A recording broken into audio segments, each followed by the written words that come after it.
Have you ever wondered why Balochistan, Pakistan's largest and most resource-rich province, is constantly in the news for insurgency, human rights violations, and separatist movements? Why are protests erupting in Quetta, Geneva, and even Delhi? And more importantly, what does India have to do with it? In this video, we will break down the Balochistan crisis, its roots, its rising violence, and the geopolitical fault lines involving India. Balochistan makes up for 44% of Pakistan's land, yet only 5% of its population. This province is rich in natural gas, minerals like gold and copper, and has a strategic coastline touching the Arabian Sea. But despite these riches, it is Pakistan's poorest and most neglected province. The roots of this crisis date back to 1947 and 48, when the princely state of Kalat, which covers much of today's Balochistan, initially sought independence. But by 1948, Pakistan forcibly annexed it, triggering the first Baloch uprising. Since then, there have been 5 major insurgencies in 1948, 1958, 1973, early 2000s, and now a full-blown revolt in 2025 seeking free Balochistan. The Baloch accuse the Pakistani state of treating them like colonial subjects, looting their resources, suppressing culture, and abducting dissenters.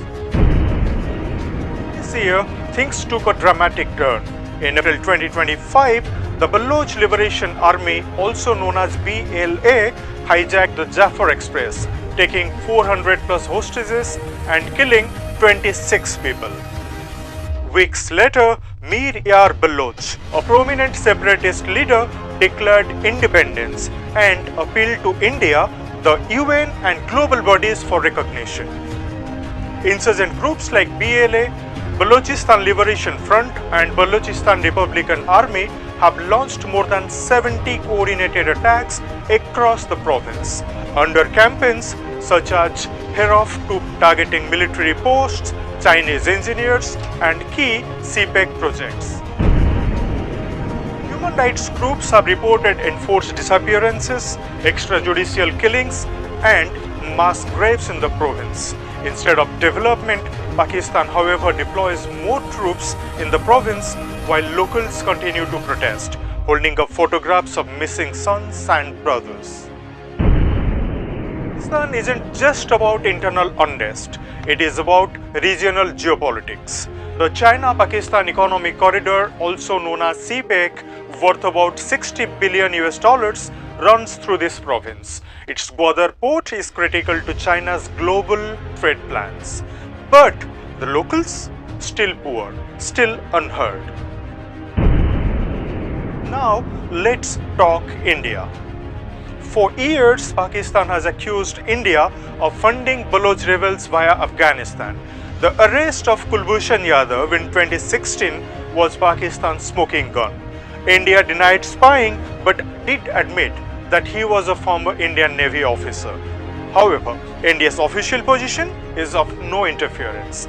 But the country does express strong concerns over the human rights. In 2016, Prime Minister Narendra Modi mentioned Balochistan in his Independence Day speech, which marks a shift from silence to strategic signaling.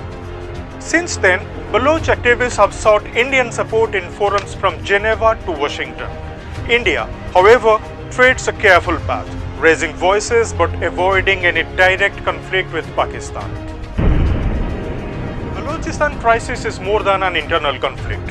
It is a story of identity, injustice, and international interest. While India maintains a diplomatic stance, its strategic calculations, especially with CPEC and China's growing footprint, are becoming harder to ignore. The Balochistan crisis is far from over.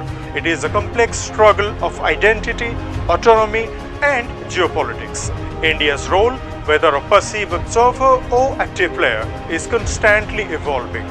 But one thing is clear: what happens in Balochistan won't just shape Pakistan's future, it will echo across South Asia. Do not forget to like, share and comment below with your thoughts, and if you want more such deep dives, hit that subscribe button. Thank you.